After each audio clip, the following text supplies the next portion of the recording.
No les voy a hablar de todo el tubo digestivo porque es muy largo. El tubo digestivo tiene 8 o 9 metros. Entonces, hablaremos de algo del tubo digestivo. Vamos a hablar sobre todo de dos síntomas que son muy frecuentes en nuestros días y que es el reflujo gastroesofágico y el estreñimiento. Y son síntomas que, aunque no sean graves, quitan calidad de vida, nos molestan en el día a día y tienen mucho que ver con nuestros hábitos de vida, es decir, con lo que comemos y con nuestra manera de llevar el día a día. Y modificar estas pautas mejoran estos síntomas y, por tanto, nos mejoran la calidad de vida. Este es el objeto de la charla que daremos entre los tres. Yo les explicaré un poquito los síntomas, luego la doctora Chinchetru les cuenta qué pueden modificar de la comida para mejorar los síntomas y si eso no es suficiente, pues el cirujano les opera.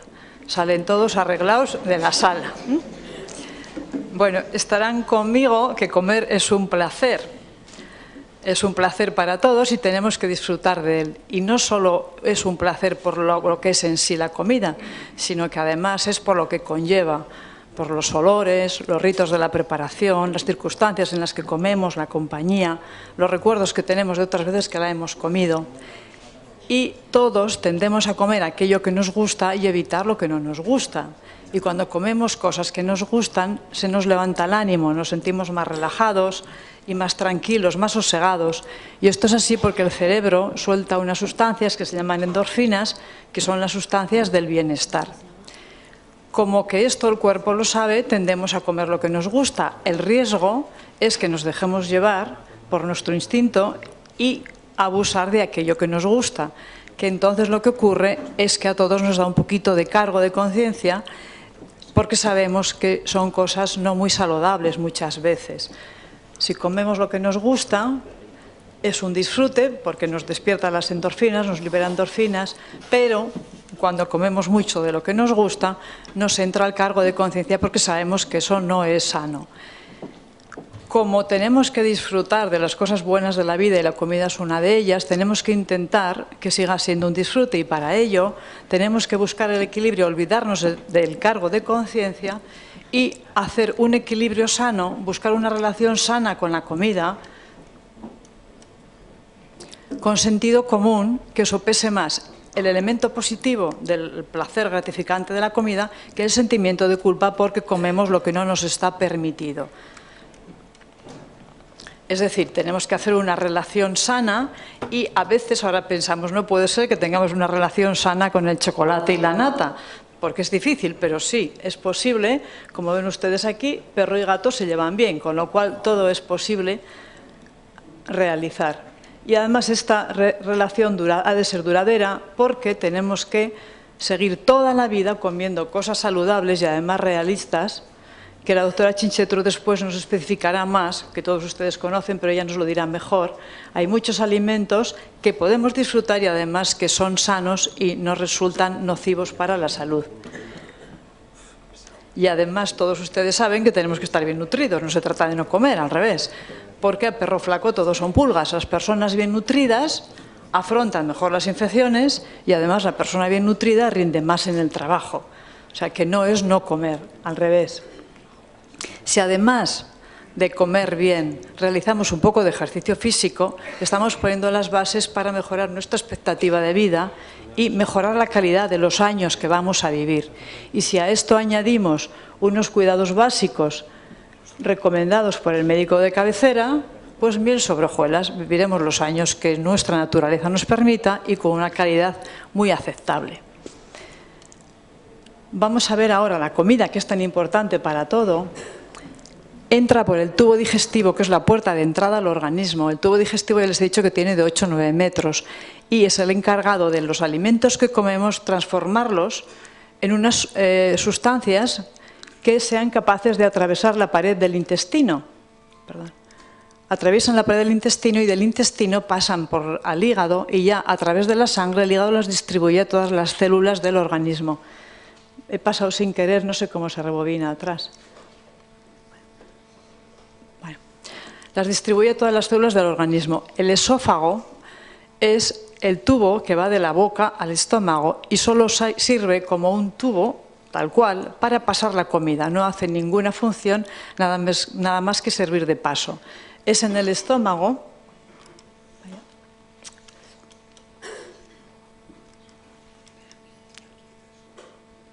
Aquí no, dame para atrás, por favor. Igual en las flechas de función, sí. Bueno, aquí ven el esófago, que es el que sirve de paso de la comida. El estómago tiene una forma de saco. Es como un depósito en el que cabe 1,5 litros. Tiene 25 centímetros de longitud y cabe 1,5 litros de capacidad.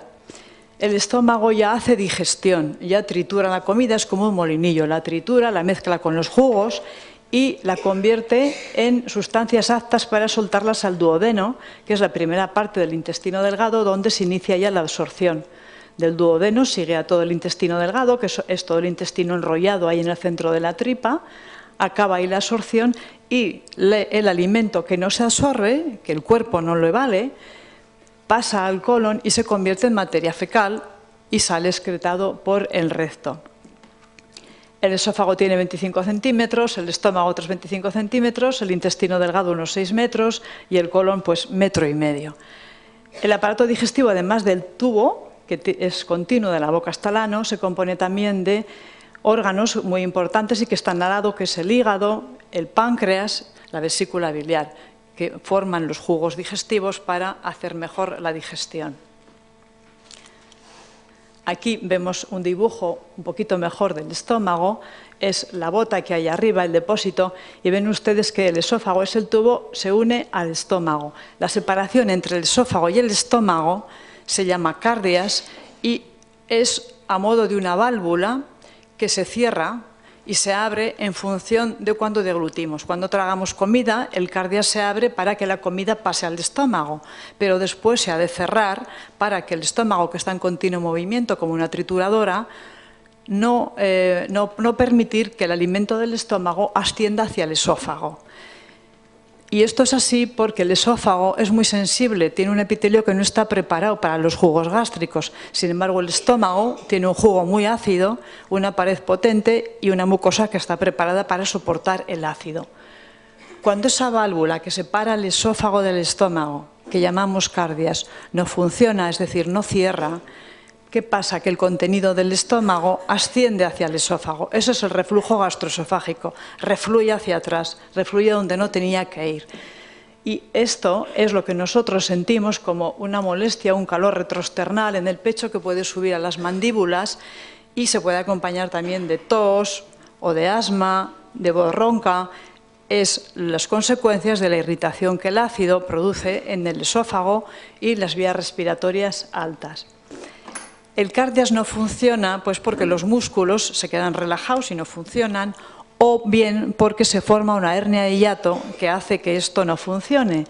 La hernia de hiato, luego cirujano nos explicará mejor, pero la hernia de hiato, aquí en este esquema, ven estas dos pestañas que salen de ahí, es el diafragma que separa el tórax del abdomen.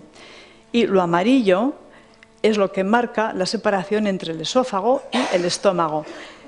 Tendrían que coincidir las dos, es decir, el esófago llega hasta el diafragma y ya el estómago está en el abdomen. La hernia de hiato consiste en que un trozo del estómago asciende y se mete en el tórax. Es ese saquito que hay ahí metido. Entonces lo amarillo no coincide con las pestañas. Esa es la hernia de hiato, un trozo de estómago que asciende y se mete en el tórax. Eso es una anomalía morfológica. Y como el estómago tiene ácido y se mete ahí donde no tenía que estar, pues hace que el ácido del estómago suba y baje con mucha facilidad hacia el esófago y nos produzca los ardores. ¿Qué tenemos que hacer para evitar los ardores? Porque claro, el cardias con los años se relaja y deja de funcionar en mucha gente. En tanta gente que el 30% de la población tiene ardores. Tenemos que hacer, pues pensar que el estómago es como un depósito y ustedes hacerse idea de que el depósito no se ha de sobrar para arriba. Y entonces se entiende bien si uno piensa, no puedo llenar mucho el estómago para que no refluya, para que no se sobra, no me puedo tumbar con el estómago lleno para que la comida no suba hacia el esófago, no puedo ponerme en ropa prieta, todas estas cositas que saben, pero que ahora entienden la lógica de por qué no se pueden hacer. Bueno, este es otro dibujo de la hernia de hiato. Entonces, las medidas para evitar que el estómago se sobre hacia arriba es esto: evitar obesidad, porque si tenemos mucha grasa en la tripa, la grasa ocupa sitio, ese sitio no lo tiene el estómago, se ve empujado por la grasa y entonces el contenido asciende para arriba porque no puede para abajo porque no tiene sitio por la grasa. Para no llenar el estómago demasiado, pues hacer 5 comidas en lugar de 3, que sean 5 comidas más pequeñas, que si fueran 3 grandes, claro. Evitar comidas grasas, porque la grasa necesita mucha digestión, como todos ustedes ya habrán experimentado el día que comemos cordero. Necesita estar tantas horas en el estómago para hacer la digestión que cuanto más tiempo está, evidentemente más probabilidad hay de que haya reflujo, más probabilidad hay de que el jugo suba para arriba porque la comida está ahí mucho tiempo. No beber líquidos en la comida para no llenar el estómago y evitar bebidas con gas porque las burbujas facilitan la ascensión del líquido. El tabaco y el alcohol favorecen la relajación del cardias, por eso tampoco no van bien. Y nos tenemos que acostar pronto para que la comida ya haya salido del estómago y así no pueda subir al esófago cuando nos tumbamos en la cama. Va muy bien también elevar la cabecera de la cama por la misma lógica. Evitar ropa ajustada y no hacer ejercicio físico después de comer, porque el cuerpo con los movimientos mueve el estómago y el contenido se mueve y asciende. Además de estas medidas, disponemos de buena medicación, que también muchos de ustedes conocen, que es el omeprazol y derivados, que hay que tomarlo, como el médico indique, que será el tiempo necesario y a la dosis necesaria para no tener molestias.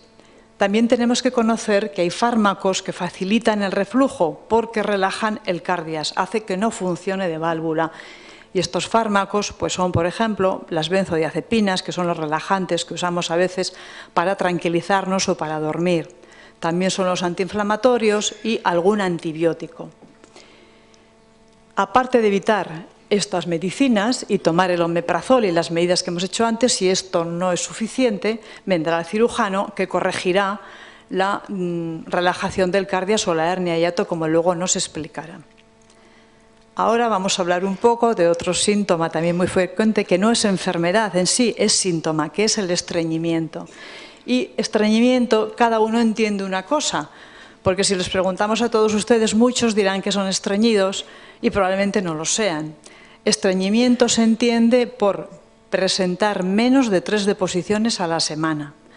Es decir, todas las personas que hagan de 2 deposiciones al día a más de 3 a la semana están dentro del rango de la normalidad. No es estreñido, pero cada uno, pues cuando no se está de acuerdo con el ritmo intestinal, piensa que es estreñido. El estreñimiento pues produce molestias, produce malestar en el abdomen, produce sensación de evacuación incompleta. No es grave, pero sí, como hemos dicho antes, quita calidad de vida.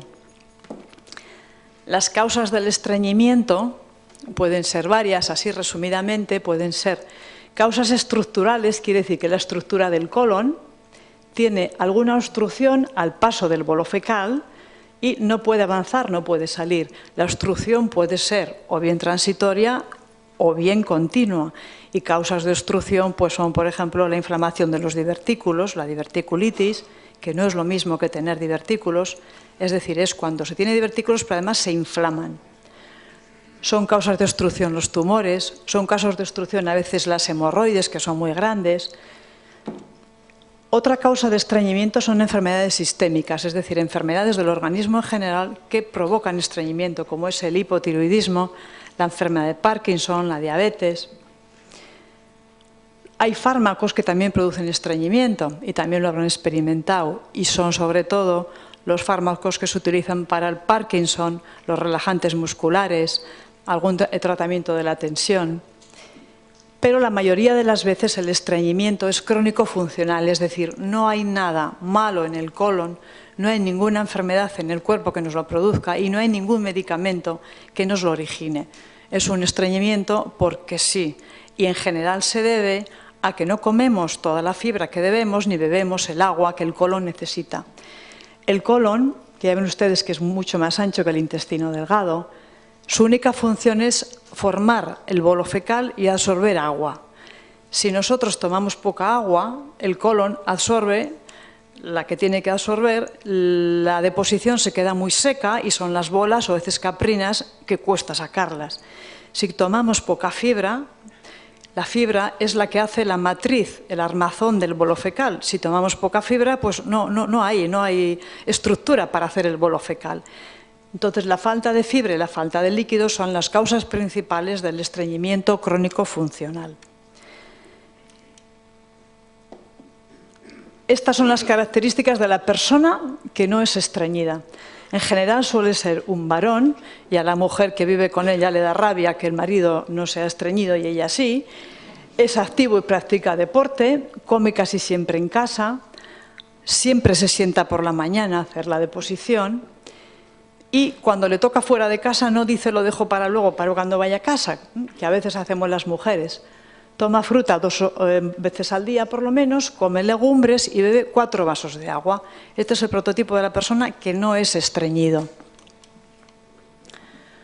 Esta diapositiva queda un poco desmarcada, pero las medidas, como hemos dicho antes para el reflujo, para el estreñimiento, hay medidas que podemos hacer nosotros, que es educación sanitaria y la toma de laxantes. La educación sanitaria se basa en explicarles que una deposición al día no es estreñido, que una deposición a días alternos tampoco, que hay que tener menos de 3 a la semana para decir que se es estreñido. Y educaciones, pues enseñarles a que cojan una hora fija, que se sienten por la mañana, que es cuando el colon se mueve más, o después de la comida, a no reprimir el deseo, a realizar ejercicio físico, a comer una dieta rica en fruta y verdura y a beber agua. Todas estas cosas que cuando las oímos decimos así, las sabemos, pero luego al día siguiente pues se nos olvidan o las dejamos porque no nos vienen cómodas. En cuanto a los laxantes, hay varios grupos. El más utilizado es el laxante que incrementa el bolo fecal, es decir, la fibra, el plántago, que todos en algún momento habrán tomado. Es un sustituto de la legumbre, o sea, un ayudante de la legumbre que comemos. Es fibra para que el colon pueda tener armazón sobre el que hacer el bolo fecal. Empiezan a hacer el efecto al 3.º o 4.º día y a veces tardan 3 semanas. Quiere decir que no valen para un episodio de estreñimiento agudo. Tiene que ser más para evitar el estreñimiento que para tratarlo. Los laxantes osmóticos son lactulosa, lactitol y magnesio. Magnesio es la leche de magnesia y la lactulosa es el Dufalat. Estos empiezan a hacer efecto también al 2.º o 3.er día. También se pueden tomar como el plántago de manera continuada. No producen ninguna alteración en el colon